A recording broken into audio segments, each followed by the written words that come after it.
you very much for joining me. Thank you for inviting me, Faye. Oh, you're so welcome, Bill. Now I've learnt your actual name. That's right. Yeah. I felt terrible because I just call you Doc on Twitter. Yeah. Well, everybody on Twitter in the Twitterverse calls me Doc, so it's that's fine. Yeah. I asked you to be a guest, and I was like, "Fuck, I don't know what his actual name is. I can't just call him Doc." You could have called me Doc. Nobody would have known otherwise. I guess, but I just think it's more of a respect thing, Oh yeah, sure. Well, thanks. But yeah, Bill. There's my real name is William, but everyone calls me Bill, and there's very few people in the world who call me Billy. That's like my wife, my aunt, a couple of my friends, and that's really it. Okay. Well, I will stick to Bill then. Sounds good. So for everyone listening, who are you? What do you do? So my name is Bill. I am the Most Metal Heart Surgeon, or at DHeartSurgeon on Twitter. And I'm a heart surgeon in Pennsylvania. And I'm originally from New York. And we're talking because I love metal, as do you. Hell yeah. Yeah, Metal Twitter. I've met some amazing people on there. It's a great little community. I mean, yeah, I saw you were just hanging out with the Bangers and Mosh guys. Yep. Yeah, we went to see Undeath and Celestial Sanctuary in London. One of the best shows I've ever been to. Awesome.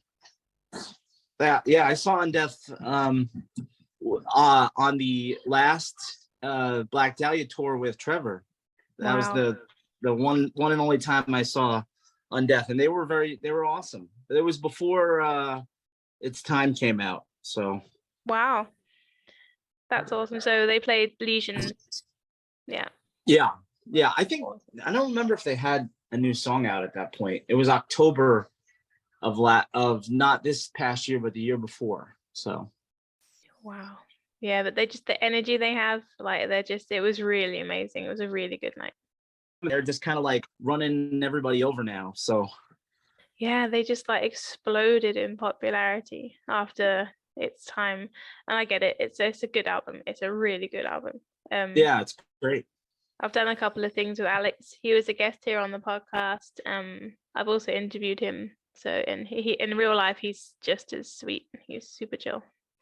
Yeah, I have not met him, but I have talked to him on Twitter and stuff. He seems like a real cool dude. I'm the first person ever to ask him to sign their skin. So what did he sign? Your arm, your leg, your? I put a picture of it on Twitter. He signed like my wrist, my arm. Oh, nice. You should have left it on and made a stencil and got it tattooed on you. I was so close to getting it tattooed, and I just got like caught up in it, and then I ran out of time, and now it's washed off. But it was on there. He used like a Sharpie, so it was on there for about a week. Oh, nice. That's pretty cool. I do wash my hands, I promise. But it was on there for a long time. It was great. What got you into metal?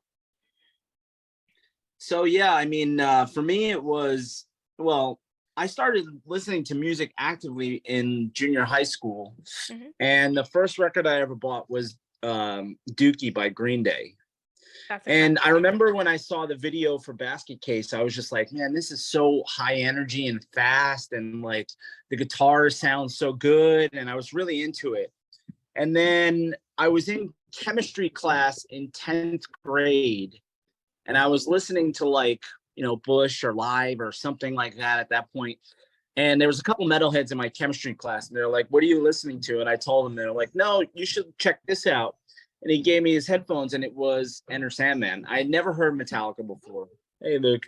I'd never heard Metallica before. So when I put it on, I was just like totally blown away. Like, and that kind of what started it. And then that same year, I started wrestling. Actually, I started wrestling the year before, but I started wrestling on the varsity team, and they played Pantera in the wrestling room. They played Metallica, and we used to run out to For Whom the Bell Tolls. So it was really, after I heard it the first time, it was sports, psyched up for a wrestling match. So that's where it started.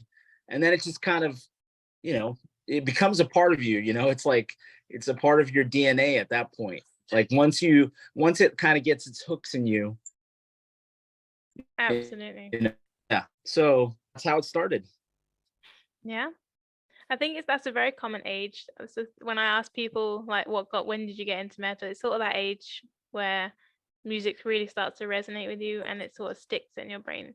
I came from an area of Long Island where the town next door is where Suffocation's from. So there's a lot of kids who were older than me in sports who were into metal. So I started listening to a lot more stuff at that point. Initially it started with like the first 4 Metallica records, like after I heard the Black Album. And then, I had a couple of friends trying to get me into Cannibal Corpse and Suffocation, and I was not ready for that yet. So I didn't really start listening to death metal until college. Mm-hmm. The tree of metal just has so many roots and branches and leaves, and you can pretty much explore all of them. And that's the fun part about metal Twitter, especially with, all the personalities on there posting what they like, sometimes posting what they don't like, but mostly what they like. And that's great to experience new stuff and find new stuff. It is. I've discovered loads of new bands on Metal Twitter, and I also get lots of feedback saying that I've recommended people some stuff that they've never heard before, which is great. I think that's why I like the Metal Twitter community. There are a few interesting people on there, but apart from it's always the case, right? It's the same in every community, right? There's always a few nuts, right? It's okay. But as a general whole, I think Metal Twitter is a great place. Absolutely. So the reason we're here today is because I asked you to be a guest, and I was saying, do you have any ideas of what you want to talk about? And you told me about this really interesting study that they studied on. Was it specifically like heart surgeons, or was it just surgeons in general? I think it was just surgeons in general. Yeah, I think so. That's the one I've read. And that when they listen to heavy music, specifically AC/DC, I think was in the one study that you mentioned. Right, yeah. Their task speed and their cardiac response improved, and their accuracy improved. And I thought that was fascinating. Like, it just shows the effect that metal has upon us. And then they contrasted that with a sort of control group where they played classical music, sort of very typically relaxing music. Right. And and they didn't have the same effect. It was the heavy music that increased accuracy and speed, and I thought that was really cool. But I can Google it all I want. I have no actual experience of being a surgeon, funnily enough. So What do you say? What's your take on those findings? So I think, like, I have music on like all the time. Like, if you see me in my office, if I'm doing paperwork, or if I'm like, reading, if I'm walking around the hospital, going from place to place, I have my earbuds in almost constantly. Mm-hmm. So it's like, I'm always listening. So in the OR, for me, everybody always asks me, do you listen to metal in the OR? And the short answer is yes. So, I started making these playlists with, I tried to keep it varied and tried to mix in some other things. So, because the nurses don't like it very much. Like, there's not many people, at least in my sphere, there's not many people who likes the same type of music. So, like, and that's kind of been my whole life, even though, like, where I grew up, there were people who were older than me. My close friends and my relatives didn't really listen to much of what I wanted to listen to. So what we do is I let them choose whatever they want initially. So a lot of times they'll choose, like, the grunge station, or the 90s or the 80s. Sometimes it's classical, sometimes it's jazz. And then when I'm finishing the case, I put the metal on. When I'm listening to music that I like, and I think that's the key. It's not necessarily just metal, but I'll give you an answer why I think it works for surgeons. But in general, when I'm listening to music I like, I was talking to somebody about this. I think it really puts me in what they call the flow state, where my mind is just kind of like at ease, and my body is moving, and I'm doing what needs to be done for the operation, and I'm very efficient and smooth. And that happens when I'm listening to music that I enjoy and that I recognize, because my head goes there. And even though you have to be thinking on your feet constantly when you're operating, it takes away some of the extraneous, stimuli, where you're just kind of focused on what you're supposed to be doing. And for me, metal totally does that. So, and I can understand that for surgeons, for this reason.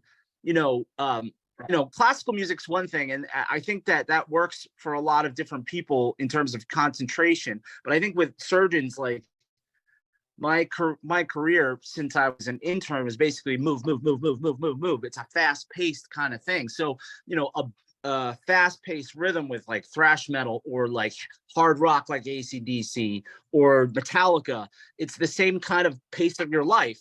So it kind of fits with the personality. So I think that may be part of the reason why it works for surgeons so well. At least that's my opinion. Yeah. Well, I think your opinion is more valid than mine. I think and what you're saying fits, no. A lot of what you're saying fits in with what the psychologists sort of surmised, because they hypothesized that it's the fast tempo that it gives you like a rhythm and to work to, and like you said, it's like the same with anything. If you're listening to music you enjoy, it puts you in that sort of relaxed state, and you're just immediately going to be more, not necessarily efficient, but just more relaxed and in the zone, and as you said. But they said, I was reading the statistics, I downloaded like the PDF, like the actual article, and went through the whole thing. Changing the music to heavy rock improved their speed and accuracy by up to 8%, which it's a small number, but you think just by changing the type of music you're listening to, that's insane.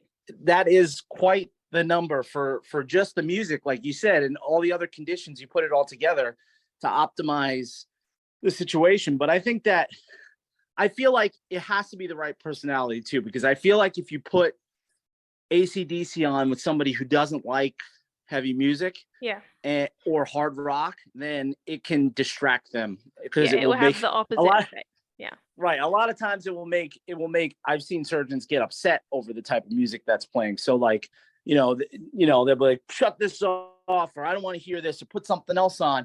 And, maybe that just has to do, like I said, has to do with their personality. I think it's like, if it was me, I can imagine if someone put like country music on or something, I'd be like, turn that shit off. I'm not. Oh my God.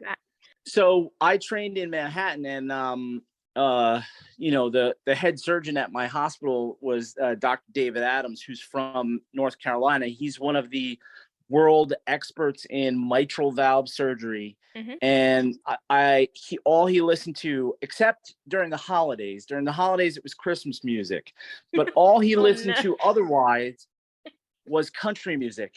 And it was like hours upon hours of country music. And I thought I was going to lose my mind. Luckily, I had, when I was a junior fellow, one of my senior fellows listened to hard rock and heavy metal. So when I would be in those cases double scrubbed, because initially when you're learning, a lot of times you'll have two fellows scrubbed in one case. So initially when I was double scrubbed, as soon as Dr. Adams would leave the room, he would throw on the hard rock and heavy metal, and it was like a reprieve, Mm-hmm. But then when I was a senior fellow, I didn't have such luck. So it was just country music all the time. And then, my wife would be like, why are you humming Tequila? Or, why are you humming like, Luke Combs, why are you humming that? I'm like, because I hear it all day long. Yeah.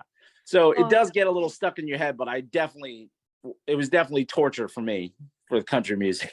Yeah, I can imagine. Luckily, I don't know anyone who likes country music. It's not a massive thing in Europe. Thank Christ. That's good. But just, when I've seen it on like films or TV and stuff, my brain is just like, oh God. So it's not my taste. I'll just put it that way. It's definitely not my taste either. No, and I can imagine. But I think it's like anything. If I'm doing something that I'm trying to concentrate on, and I think you could argue that heart surgery is quite an important task that requires a lot of concentration. If someone puts music on that I don't like, that you don't like, or no matter what it is, it's going to distract you. And the same with music that you do like, it's going to help you sort of maybe focus and maybe relax. Now, I did read that paper, but it's been a while. Did they actually ask the people who they were studying if they liked the music or not? They didn't. Because I did notice that. Because that is a very, very important factor. I would like to know if the 8% improvement was manifest in the people who like the music. Absolutely. Because what I was going to say is, it's not just, for me, a lot of times it's not just heart surgery. Like if I'm doing the dishes, if I'm doing chores around the house, I'm putting that on. The one time it doesn't work for me, and I learned this over years and years and years, although I did kind of sometimes force it, was studying. I could not focus to study while listening to heavy metal. And I think it's because a lot of the times in my mind, I'm anticipating like the drum beat or the riff or the lyrics, and I start singing it, and it distracts me from reading and taking notes. So like I remember in medical school, what I tried to find was instrumental metal, so that like I could, the lyrics wouldn't be a distraction for me. It didn't actually work a lot. I actually listened to a lot of, I don't know if you've ever heard of Scar Symmetry, but I listened to Scar Symmetry like all throughout medical school. I don't know why, but I found them like on YouTube or something. And because before there was Metal Twitter, I was scouring YouTube and, websites and everything else to try to find stuff. And I remember studying, listening to Scar Symmetry, but also listening to like classical music, listening to like, I'm trying to think. Movie scores. I like to listen to movie scores when I study. Oh, interesting. Yeah. See, I'm smiling when you're saying this because when I was studying my degree, I was the same. I listen to music constantly when I'm doing stuff, but I couldn't. If I'm trying to read an article, I'm trying to write something, I can't listen to music and write at the same time or read at the same time. Yeah. Because my brain is so absorbed with the music because I'm just loving this music that I can't concentrate on anything else. Yeah, it's funny though. It's occasionally like I'll be in the kitchen like doing the dishes with my headphones on, and my wife will walk past me or walk up to me and just be standing there because I'll start like involuntarily headbanging, and it's like, she'd be like, "What are you doing? What are you doing?" I'm like, "I'm doing the dishes." Like this helps me do the dishes, but I have to take breaks to kind of like either listen to that part again or do a little headbanging or something, Absolutely. So, but it definitely helps me get through that stuff, and working out too. Like, there's something about metal for me that like, I just remember having this, like being in a wrestling match or a football game and having, discomfort, like pain, like, you're getting thrown around by somebody, this hurts, that hurts. But for some reason, after listening to metal, it's like dulled to some degree. And even when I'm lifting weights, you don't feel it as much. It's like, because it puts you in this zone. And I think that's the same kind of zone of focus I get during surgery. It's just like, you can't break my focus no matter what. No stimulus is going to break it. No pain, nobody walking in the room, only something that's going to change my course of action is going to break the focus. One more thing in that study that they did is that the volume of the music also had an effect. The louder it was, the more concentrated the effect was. Yeah, I mean, to me that's not surprising because I'm just constantly playing it loud. I want to hear it loud, and I feel like if you're listening to metal, it has to be loud. Yeah, but I think that also has to do with drowning out all the other stuff that's going on, it's funny because a lot of times I make fun of the nurses because when I get to the point where it's time to switch to the metal, I'm like, okay, can you please put my station on? And they put it on, but they put the volume so low. And I'm like, could you turn up the volume, please? And then the nurses are like, wait a second, this is too loud now. We can't hear ourselves communicating. And I'm like, all right, fine. So they're fighting me a little because they don't want to hear it loud. And me, I want it loud, like when I'm driving in the car, like I was talking to somebody on Twitter, like I blew one of my speakers within the first week because I was just like, it needs to be loud.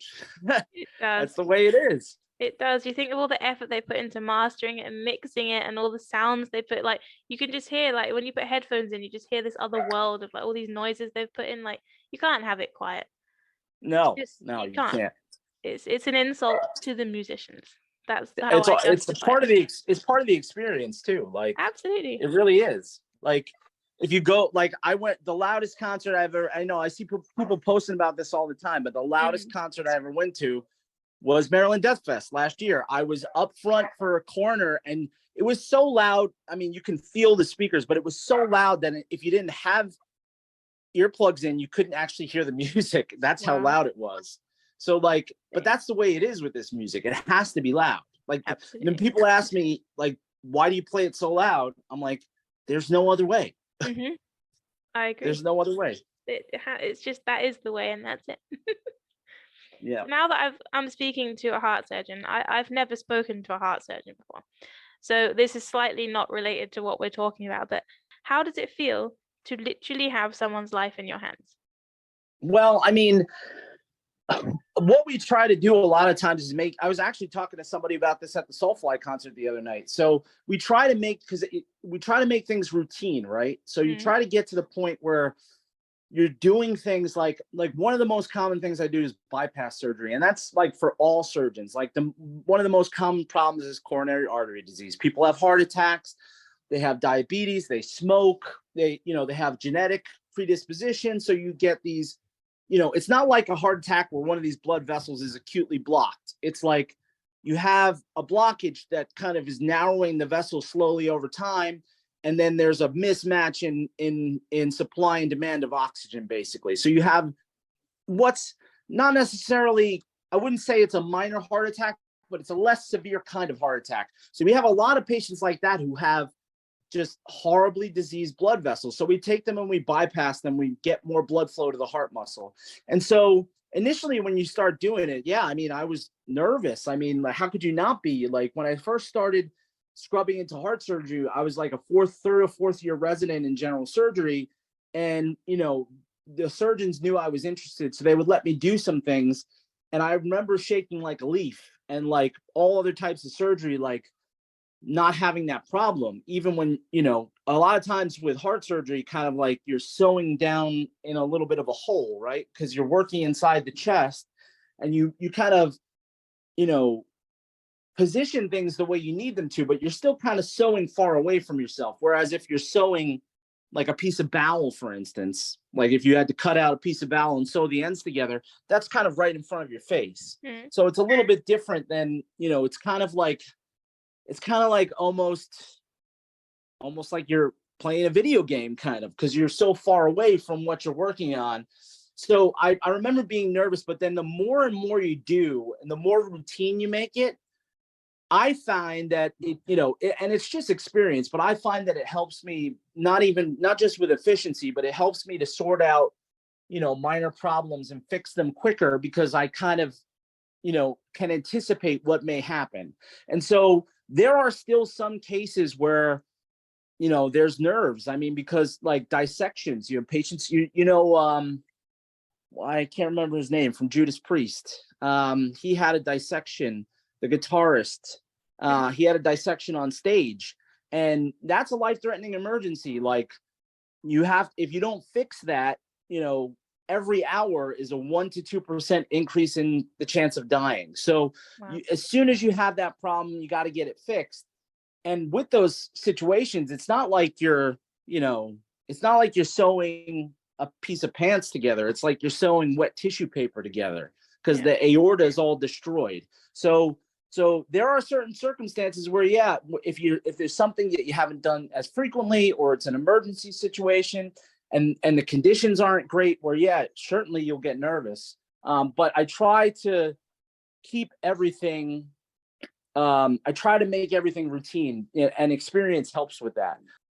It's kind of, I mean, there's a lot of times where I'm kind of amazed that we even are able to do the stuff that we do, because basically for surgery, we clamp off the heart and we, it doesn't have blood flow for a period of time, and we work on it and then we restart it. It's like almost like Reanimator. Like you take the clamp, you put the clamp on, the heart stops, you take the clamp off, you fill it with some warm blood, it gets, gets the muscles start contracting again, and then it starts beating. And it's like, it's amazing sometimes. There are circumstances where if we're doing certain types of surgery on the aorta, where you have to shut off the pump completely, basically. So you drain all the blood out of the patient, you make the patient really cold, and you shut off the pump completely, and you sew the part that needs to be sewn relatively quickly. And then when you're done, you put the clamp back on and resume. So there's a period of time where there's no blood flowing at all. Usually it's only a matter of minutes. And that's something that's obviously been extensively studied. And, we know that it's safe. But it also, we wouldn't be able to do some of the things that we do if we didn't do that. Wow, that's mind-blowing. Like, yeah, it's really yeah. amazing. And it's funny, a lot of times now I think about training. When you start in training, you agonize over little things, like things that are little now that weren't little back then, like putting in an IV or putting in an arterial line or drawing blood on somebody. And now it's like that stuff is so far in the past, and the stuff that I do now that I worry about is far more serious. But for me, it's like everyday stuff. So I wanted to have you listen to any of my podcast episodes. It's okay if you haven't. It's just if you know the game that's coming up. I have listened to a few. Didn't you do one with the Bangers guys? I did. It was my first ever episode. Yeah. Yeah, I listened to that one. Honestly, podcasts I have a hard time keeping up with because I'm so busy. And then like I'm trying to squeeze music in. So like, there's like points where like it will be weeks and then I'll spend time catching up. So, but I have listened to a few of them, yes. But what is this? You're gonna have to tell me the game. Yeah, it's the game we're gonna play. It's called Gift or Curse. So okay. I'm gonna give you 5 things that are just in the world, and you have to tell me whether you think that thing is a gift for the world or a curse upon the world. Okay. Okay. So thing number 1 is the internal combustion engine. Is it been a gift for the world or a curse upon the world? I think it was a gift that has become a curse. I mean, I think, we wouldn't be where we are today if we didn't have that, right? So Agreed. you have to understand its importance in history, but now we're getting to the point where we're using it too much, obviously, right? We're using it too much for all purposes of life, driving, manufacturing, whatever the case may be. Yeah. And so now it's time to move on to something else. And that now we have fusion, so maybe we'll see that very quickly in the future. But that requires humanity to kind of, rethink things and come up with something else. So I'm waiting for that, but it was a gift. Now it's a curse. I agree. Sure. Didn't you just did you get a hybrid or an electric car? I didn't get a hybrid. I wanted to get an electric car. I ended up getting a Porsche, which is kind of far from electric. That was it. So yeah, I'm part of the problem. I'm sorry. What can I say? So you know what? I don't blame you. My next car will be electric. So the problem with the electric car was twofold. First, you have to outfit your house, and it's not too big of a deal, but it needed a little bit more work in our house. So so that caused a little bit of pause. And then second, I want to get an electric car that has better technology. Like Tesla right now is like top of the line. If you look at the other electric cars though, the range is lower. Yeah. The technology is not there yet. So I want the technology to be there, but my next car will be electric. Yeah, you posted it on Twitter, your Porsche. So I'm asking because I'm a car nerd, and I remember you posting that picture now I think about it. Yeah. That's a nice car. So it was a gift, now I guess. Yeah. I would have to agree. Number 2, non-alcoholic beer or just non-alcoholic drinks in general. I think it's of drinks. Yeah, I think it's a gift because there's a lot of people who have problems with alcohol, and I think that they still enjoy the social situation. Sometimes I've heard people saying that the social situations, even if they're dedicated to being sober, makes it uncomfortable. But if you have the option to have a non-alcoholic drink and kind of just stand around and talk, but still enjoy, maybe you like Mai Tais, maybe you liked pina colada or something. Now, non-alcoholic beer is a little bit weird because I like craft beer, but there's a lot of like regular beer that's non-alcoholic. Then why are you drinking that? Like drink something else. But I think it's a gift specifically for people who have issues with alcohol and are trying to conquer that and still want to be, don't want to feel awkward in social situations where there's drinking. I would agree with that. And I like the fact that they usually make their packaging quite similar on the non-alcoholic. So you're not standing with like something that sticks out and people are like, why are you not drinking beer? I can imagine that must be really hard. Like you say, if you're sort of struggling with alcoholism or what, for whatever reason. Also, as someone who's been pregnant twice, I hate that shit. Right. Like, I'd go to New Year's parties and birthday parties, and you just sit there with your glass of water, feeling really like, because you feel just fat and disgusting anyway, right? And you can't even have like, you can't even join in the social. So having like, I used to drink, here they do non-alcoholic champagne, and I had that like on my birthday and at New Year and stuff. So I felt just a little bit like included. It was nice. So there you go. There's another situation where it's a gift. Yeah. So you don't just feel like a fat waste of space. That's a little bit harsh. I mean, it's the hormones, right? Yeah, true. I'm not. You said it, not me. I mean, you have kids, you know. Yeah, I do. I know. Okay, number 3, and this for me is a gift and a curse. Bandcamp Friday. So I always want to help and support the, these up and coming bands. Like, that's part of the reason why I like Metal Twitter, and especially with what K-Man does, because there's a lot of metal and a lot of like underground stuff that people know nothing about. And some of those bands are going to end up becoming popular and then becoming, like Frozen Soul, their demo, Undeath, their demo, Sanguisugabogg, their demo, they were all underground, and now they're kind of like at the head of the scene. So I like finding out about bands from the get-go. And so I think that we were talking about this. I was talking about this with somebody from work about how these artists are getting completely taken advantage of. And so like if Bandcamp Friday, if they're actually,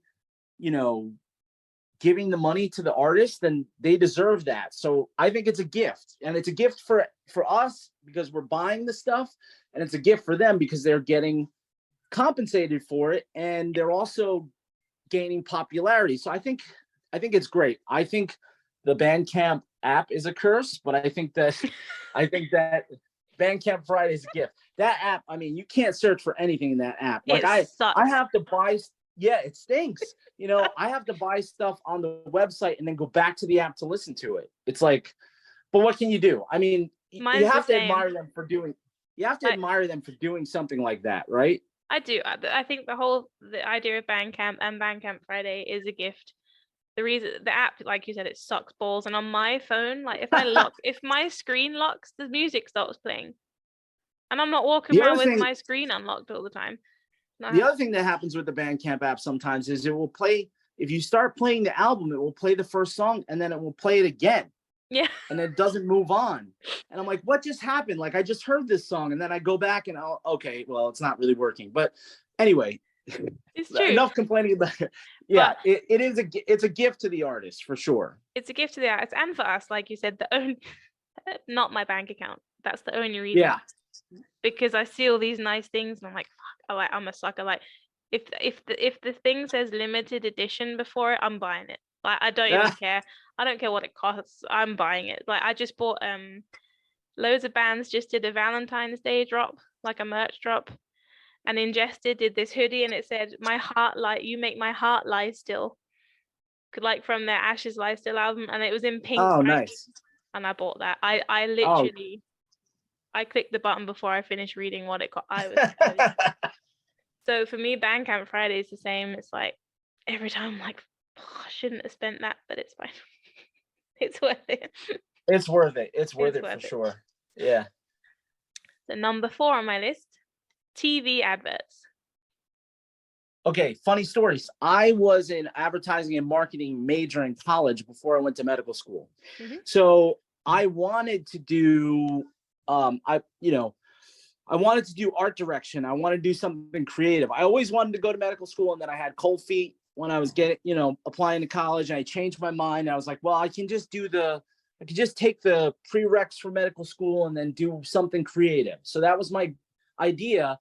And then at the end, I had no passion for it, but I can say that I had a lot of fun coming up with advertising ideas. And it was always like something that would catch your eye or make you think. And I know a lot of people are like, oh, there's all this subliminal stuff. I'm sure that some people do that, but in my experience, it was always trying to make a connection with somebody who's watching the ad so that they'll say, you know what, this could work for me, or I could use this, or it could help me, or I like that. And so I think it's a gift, because I was an advertising major and I thought, it was fun to think of creative ad campaign ideas. So I'll go with that. But I could see why people would think it's a curse. I mean, advertising is necessary for any business, right? It's a thing that needs to happen. Oh, but the only thing that I would say is, like, I see, like, I have people, some of my friends live in the US, and they like the frequency of adverts in the US on TV. It's like every like 15, 20 minutes you get an advert, and that blows my mind, because here it's not like that. It's like at the Really? end of the program, you'll get like 5 minutes adverts, and then it's the next program. Obviously, Interesting. I on didn't know that. some of the like satellite channels, like you get some more adverts, but on like the main channels, it's not an issue. Adding up the, like, in a 1 hour program, you've got like 15 minutes of adverts in that 1 hour. Right. And then in the US too, the whole thing with advertising or advertisements is that it becomes a big deal around the Super Bowl. Like the Super Bowl advertisements are they're like, it was like $7 million for like a 30-second clip this year. And like, but people actually watch the Super Bowl just to watch the ads. Like, so it is very different, culturally here, but and also, like, whatever, capitalism, I guess. Yeah, I mean, that is to blame for a lot of things. So yeah, I guess so. Now, number 5 on my list is one that I ask everyone. It's a recurring one on my list, and it provides some very interesting answers. Flavored condoms, gift or curse? Oh my God. Oh man. Well, I don't even know how to answer this one. I apologize, because I know your kids are like running around. I mean, they have to learn, it's fine. I would say a curse because it's just gross. I mean, like, who wants to suck on strawberry flavored latex? Like, nobody. I mean, I don't know any guys who are like, yeah, my girlfriend or my significant other, or whoever the case may be, enjoys that. I've never heard that before, so I'll say it's a curse. Thank you very much for saying that. I think I remember. Do you ask the Bangers and Mosh guys that question? I think I remember there was a lot of commotion around. I gotta go back and listen to that one again. Go back and listen to it, because in my recollection, Jimmy, without thinking about it, went, "Oh, they're a gift."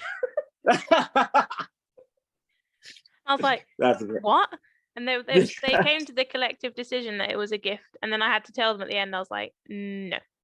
But yeah, I agree with you. And thank you. I have to ask my wife. Ask my wife that when we're done. Ask your wife. She will no doubtedly agree with you. Thank you very much for your time. Oh yeah, that was fun. I'm glad we were able to make it work. Yeah, and thank you for your answers and telling me, interesting stuff about the surgery. Like, I think it's fascinating, and everything you told me was just like, I have such a huge respect for what you do and your profession and all the training that goes into it and everything. Like, you're rock stars. You really are. Thanks. I appreciate it. If you want to read a good book, like, so, I mean, if you think about, architecture, right? So if you're building a building, that, people will draw plans and then they'll start building, and then, maybe they'll decide that this doesn't work or that doesn't work, and they have to change it, and maybe they change materials, and nobody ever thinks that's an issue. Well, if you read a book called King of Hearts, so that is a book about the early days of heart surgery. This was before they had the heart-lung machine. And the biggest problem back then, and it's still a problem now, but the biggest problem they were trying to solve was congenital heart disease. Kids that are born with heart defects that need to be fixed. Mm-hmm. These kids were, quite frankly, they were suffering, because when you have a chronic heart defect, a lot of times you're in the hospital with recurrent lung infections, heart failure. And so, there had to be a lot of trial and error for these things. And a lot of that book tells that story. And, people don't understand that, especially in America, they expect perfection, right? But if we didn't do that, and there weren't kids that went through that and surgeons that tried the things that they tried to get us to the point now, we wouldn't be able to do what we're doing. So that's a very interesting book, and it will give you a lot of perspective about how things kind of got to where they are now, and like what the process was. Excellent. Thank you very much. All right. Thank you. Thank you for your time, and have a nice day. You too. Take care. Thank you. Bye.